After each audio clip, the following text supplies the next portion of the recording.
Hello and welcome back to my YouTube channel engineer Shahbaz. तो दोस्तों, आज की इस वीडियो में हम देखने वाले हैं कि एनसीएल सर्टिफिकेट किस तरीके से बना सकते हैं।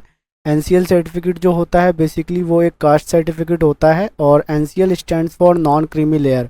तो इस सर्टिफिकेट के लिए किस तरीके से अप्लाई करना है वो पूरा प्रोसेस जो है आज की इस वीडियो में मैं आपको समझाने वाला हूँ। और इस सर्टिफिकेट को बनाने के लिए किन किन डॉक्यूमेंट्स की हमें रिक्वायरमेंट लगेगी और कौन लोग इस सर्टिफिकेट के लिए अप्लाई कर सकते हैं, उन सभी चीज़ों को जो है आपको मैं धीरे धीरे करके तमाम चीज़ें समझाऊंगा। तो वीडियो को जो है शुरू से लेकर के आखिर तक आप लोगों को देखना बहुत ही ज़्यादा ज़रूरी है ताकि आप समझ पाएँ कि किस तरीके से आप अपने खुद के एनसीएल सर्टिफिकेट के लिए घर बैठे ऑनलाइन अप्लाई कर सकते हैं। तो चलिए हम अपनी वीडियो को शुरू करते हैं। तो non creamy layer certificate apply करने के लिए सबसे पहले जो है आपको अपने ब्राउज़र को ओपन कर लेना है और ब्राउज़र ओपन करने के बाद में आप जो है यहाँ पर सिंपली टाइप करेंगे बिहार सर्विस प्लस। जैसे ही आप बिहार सर्विस प्लस लिख करके इंटर प्रेस करते हैं तो आपके सामने जो है बिहार गवर्नमेंट की सर्विस प्लस वेबसाइट का जो है फर्स्ट लिंक ओपन होकर के आता है, जो कि है serviceonline.bihar.gov.in। इस लिंक के ऊपर आपको सिंपली क्लिक कर देना है और इस लिंक को जो है मैं अपना डिस्क्रिप्शन बॉक्स में भी डाल दूंगा ताकि जो है आप इजीली वहां से इस लिंक के ऊपर क्लिक करके इस वेबसाइट के ऊपर आ सके। तो इस वेबसाइट के ऊपर आने के बाद में आपको किन किन प्रोसेस को फॉलो करना है वो मैं आपको बताऊंगा। और उससे पहले जो है हम जान लेते हैं कि एनसीएल सर्टिफिकेट किन लोगों को बनाना होता है। अगर आपकी आय जो है वार्षिक आय 8 लाख रुपए से कम है तो जो है आप एनसीएल सर्टिफिकेट बना सकते हैं। और उसके लिए एक मैंडेटरी चीज़ ये है कि आप जो है ओबीसी के अंदर आने चाहिए। ओबीसी जो होता है स्पेशली आप जानते होंगे कि जिसको हम अदर बैकवर्ड क्लासेस बोलते हैं, जिसके अंदर बीसी ईबीसी सभी कास्ट आती है। तो अगर आप जो है ओबीसी कास्ट से बिलोंग करते हैं और अगर आपकी आय जो है आपकी सालाना इनकम जो है पूरे परिवार की मिला करके 8 लाख रुपए से कम है तो जो है आप एनसीएल सर्टिफिकेट यानी कि नॉन क्रीमी लेयर सर्टिफिकेट के लिए अप्लाई कर सकते हैं। तो सिंपली जो है आपको इस वेबसाइट के ऊपर आने के बाद में आपको अपनी लैंग्वेज चूज़ कर लेनी है। फर्स्ट ऑफ ऑल ये वेबसाइट जो है आपके सामने हिंदी लैंग्वेज में ओपन होगी। यहाँ पे आपको इंग्लिश का ऑप्शन दिख रहा होगा। जैसे ही आप इसके ऊपर क्लिक करते हैं तो ये कंप्लीट वेबसाइट जो है आपके सामने इंग्लिश में कन्वर्ट हो जाएगी। उसके बाद जो है यहाँ आप देख पा रहे होंगे जनरल एडमिनिस्ट्रेशन डिपार्टमेंट, आपको सिंपली इसके ऊपर क्लिक करना है। और जैसे ही आप इसके ऊपर क्लिक करते हैं तो आपके सामने कुछ जो है ऑप्शंस विजिबल होंगे जिसमें कि आपको दिखाया गया है insurance of residential certificate, insurance of caste certificate, insurance of income certificate. तो इस पर्टिकुलर सर्टिफिकेट के लिए अप्लाई करने के लिए हमें इन तीनों सर्टिफिकेट की ज़रूरत पड़ेगी, जिसमें कि आपके पास जो है आपका निवासीय सर्टिफिकेट होना चाहिए, आपका जाति होनी चाहिए और आपका जो है आय सर्टिफिकेट होना चाहिए। तो इन तीनों सर्टिफिकेट के लिए किस तरीके से अप्लाई करना है मेरे चैनल पे ऑलरेडी मैंने वीडियो डाल रखी है। आप मेरे चैनल पे जाकर के उन वीडियोस को वॉच कर सकते हैं और इन तीनों सर्टिफिकेट को अप्लाई करने वाला जो वीडियो है उसका लिंक जो है मैं अपने डिस्क्रिप्शन बॉक्स में डाल दूंगा ताकि जो है आपको आसानी हो उन वीडियोज़ को वॉच करने में। और अब किस तरीके से अप्लाई करना है आप नीचे देख पा रहे होंगे, issuance of non creamy layer certificate for the purpose of government of Bihar. तो इसके लिए आपको अप्लाई करना है। तो सिंपली जो है आपके सामने ये लिंक शो हो रहा होगा, आपको इसके ऊपर क्लिक करना है क्योंकि ये वाला सर्टिफिकेट आपका जो है जब आप किसी भी गवर्नमेंट जॉब के लिए तैयारी कर रहे होंगे तो जो है at the time of form submission और at the time of interview आपसे पूछा जाता है कि आपके पास जो है एनसीएल सर्टिफिकेट है कि नहीं है। अगर आपने जो है किसी रजिस्टर्ड कास्ट के अंदर खुद को जो है ऑनलाइन रजिस्टर किया है तो ठीक है। तो जो है अगर बिहार के लिए जो है स्पेशली आपने फॉर्म भरा है तो जो है आप सिंपली आपको इसके ऊपर क्लिक कर देना है। और जैसे ही आप इसके ऊपर क्लिक करते हैं तो यहाँ आपके सामने ऑप्शन आता है block level, sub division level और डिस्ट्रिक्ट लेवल। तो आपको यहाँ पे जो है ब्लॉक लेवल को चुन लेना है। तो जैसे ही आप वहाँ पर क्लिक करेंगे तो आपके सामने जो है ये एप्लीकेशन डिटेल्स का एक फॉर्म ओपन होकर के आ जाएगा जो कि फॉर्म नंबर 9 है। यहाँ आप देख पा रहे होंगे पिछड़ा वर्ग या अत्यंत पिछड़ा वर्ग क्रीमी लेयर रहित प्रमाण पत्र हेतु आवेदन पत्र। अत्यंत पिछड़ा वर्ग और पिछड़ा वर्ग मैंने बता दिया आपको, जिसको कि बोला जाता है बीसी यानी कि बैकवर्ड क्लासेस और ईबीसी एक्सट्रीमली बैकवर्ड क्लासेस। तो ये दोनों क्लासेस के अंदर ही जो है नॉन क्रीमी लेयर सर्टिफिकेट आता है, जिसमें कि आपका ओबीसी भी जो आता है वो कवर होता है। तो फॉर्म को फिल करने के लिए सबसे पहला ऑप्शन आप देख पा रहे होंगे, do you have an old issued certificate. अगर आपके पास जो है पुराना सर्टिफिकेट है तो आप यस के ऊपर क्लिक करेंगे, अगर नहीं है तो नो के ऊपर क्लिक करेंगे। उसके बाद जो है आप अपना यहाँ से जेंडर सेलेक्ट करेंगे एंड आफ्टर दैट जो है यहाँ सैल्यूटेशन आप देख पा रहे होंगे, आपको जो भी सैल्यूटेशन लगाना हो श्री मिस्टर मिसेस तो जो है वो लगा सकते हैं। और अगर कोई सैल्यूटेशन नहीं लगाना है तो सिंपली नो सैल्यूटेशन के ऊपर आप क्लिक करेंगे। और उसके बाद आपके सामने यहाँ पर एप्लीकेंट्स नेम शो हो रहा होगा, यहाँ पे आप अपना नाम डालेंगे और जो भी आपका यहाँ पर नाम आप डालेंगे वो नाम आपके सामने यहाँ पर हिंदी में ऑटोमेटिक आ जाएगा। क्योंकि इस पूरे फॉर्म के अंदर में जो है हिंदी ट्रांसलेटर ऐड है। आप जो भी अपना नाम इंग्लिश में टाइप करेंगे वो एज इट इज़ यहाँ पर हिंदी में आपको शो होगा। और अगर आपका कोई ऐसा नाम है जो कि आपको हिंदी में सही शो नहीं होता है, तो उसको जो है किस तरीके से सही शो कराना है उसके लिए आपको मैं बता देता हूँ तरीका। फॉर एग्ज़ाम्पल आप यहाँ देखिए, मैं अपना नाम टाइप करता हूँ।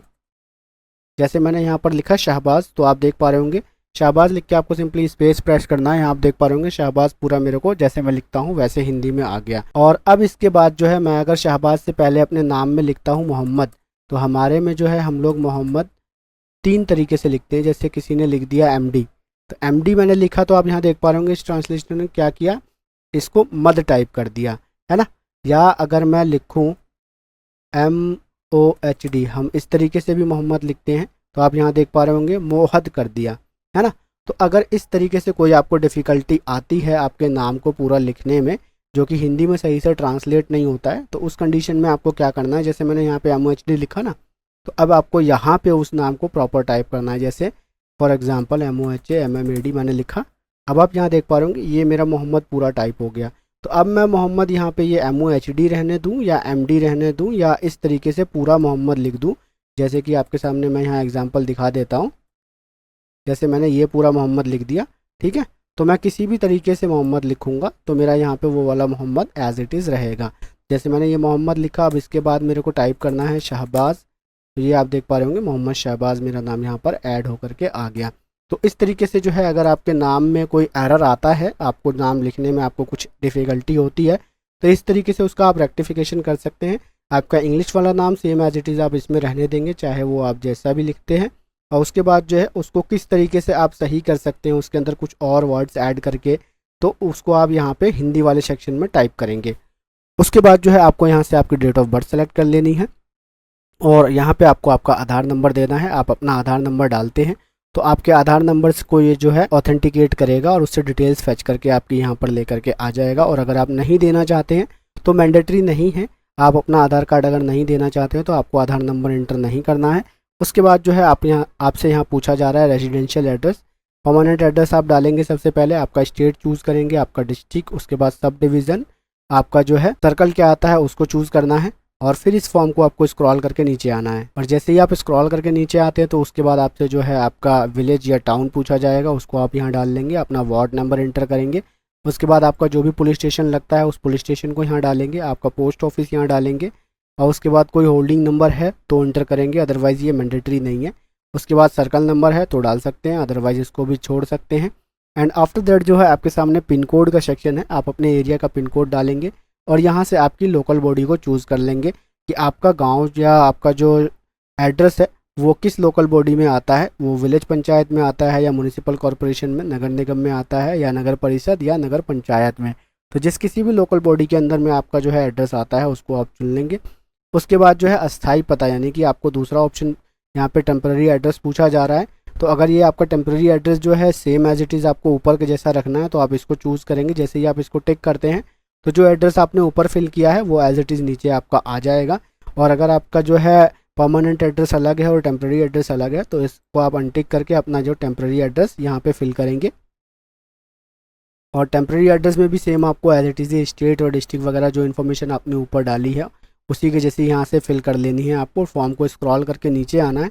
यहाँ पर आप देख पा रहे होंगे फोर्थ जो ऑप्शन है आपके पास रिलीजन का है, आपको यहाँ से आपका जो है रिलीजन चूज़ कर लेना है। उसके बाद आपको यहाँ से आपकी कैटेगरी चुननी है, आपको आपकी कास्ट चुननी है। आपकी कास्ट जो है जैसे ही आप चुनेंगे यहाँ पे तो वो किस सीरियल नंबर में आती है वो यहाँ ऑटोमेटिक आ जाएगा। अगर आपकी कोई उपजाति है यानी कि सब कास्ट है तो उसको आप यहाँ से चुन सकते हैं, उसका सीरियल नंबर आपको यहाँ पे इंटर करना पड़ेगा। एंड आफ्टर दैट जो है इसको स्क्रॉल करके नीचे आएंगे, आपको यहाँ से आपका ऑक्यूपेशन सेलेक्ट करने के लिए कहा जाएगा, तो आप अपना ऑक्यूपेशन सेलेक्ट कर लेंगे। चाहे आप स्टूडेंट है या आपकी कोई गवर्नमेंट सर्विस है या प्राइवेट सर्विस है या आप बिजनेसमैन है या आप किसान या आप गृहिणी हैं जिसको कि हम हाउस वाइफ या होम मेकर बोलते हैं, तो इसमें से कुछ भी आपका जो कैटेगरी हो ऑक्यूपेशन का उसको आप चुन लेंगे। उसके बाद जो है आप अपना यहाँ पर फादर्स नेम डालेंगे। आप अगर मैरिड वुमेन है तो उस कंडीशन में आपको यहाँ से हस्बैंड नेम डालने का ऑप्शन है, आप अपना हस्बैंड का नाम डाल सकती हैं। अदरवाइज़ आप कोई लड़के हैं तो इसको लीव कर देंगे, आपको इसको ब्लैंक छोड़ देना है। आफ्टर दैट जो है आपके सामने यहाँ पर मदर्स नेम का ऑप्शन है, आप अपनी मदर का नाम यहाँ पर डालेंगे। एंड यहाँ पर आपको दिखाया गया है कि mobile number of applicant, required for delivery of certificate through download link in SMS। ये मोबाइल नंबर डालना है आपको यहाँ पर आपका। ये क्यों ज़रूरी है आपको यहाँ पे बताया गया है, required for delivery of certificate through download link in SMS। आपको जो है आपके मोबाइल नंबर पर जब आपका सर्टिफिकेट जनरेट हो जाएगा तो जो है आपको मैसेज भेजा जाएगा कि आपका सर्टिफिकेट जनरेट हो गया है, आप जो है इस पर्टिकुलर लिंक पर क्लिक करके उसको डाउनलोड कर सकते हैं। और यहाँ पर आप देख पा रहे होंगे आपको आपकी ईमेल आईडी डालनी है। और ईमेल आईडी क्यों डालनी है, यहाँ पे लिखा हुआ है required for delivery of certificate as attachment in mail. तो ये इसलिए ज़रूरी है कि आपका जब सर्टिफिकेट बन जाएगा तो आपको ईमेल के ज़रिए जो है आपका सर्टिफिकेट आपके ईमेल आईडी पे भेज दिया जाएगा। अब जो है जैसे ही आप स्क्रॉल करके नीचे आएंगे तो यहाँ पर जो है 12th ऑप्शन है आपको अभिभावक पिता पति की स्थिति। यहाँ पे आपको बताना है कि आपके पिता का क्या ऑक्यूपेशन है, वो क्या काम करते हैं, उनका क्या जो है उनको सैलरी मिलती है, उनकी जो है ज्वाइनिंग कब हुई थी, ये तमाम चीज़ें जो है आप भरना चाहें तो भर सकते हैं, अदरवाइज़ ये मैंडेटरी नहीं है। मैंडेटरी सिर्फ आपके सामने वही चीज़ें हैं जिनके आगे आप देख पा रहे होंगे, जैसे ये एस्टिक आपको दिख रहा है स्टार जैसा रेड कलर में, यहाँ पे जितने भी ये एस्टिक के साइन है उन चीज़ों को आपको भरना ज़रूरी है। और इसको आप ब्लैंक भी छोड़ सकते हैं, अगर आप भरना चाहें तो इन डिटेल्स को आप भर सकते हैं। आप अपने फादर की डाल सकते हैं, मदर की डाल सकते हैं, अगर आप मैरिड वुमेन हैं तो आप अपने हस्बैंड की भी डाल सकते हैं। तो इसको स्क्रॉल करके नीचे आएंगे, हम अपने सिचुएशन में इसको जो है छोड़ते हैं। उसके बाद जैसे ही आप इसको नीचे स्क्रॉल करके आते हैं तो यहाँ जो है आपको अटैचमेंट्स चुननी है।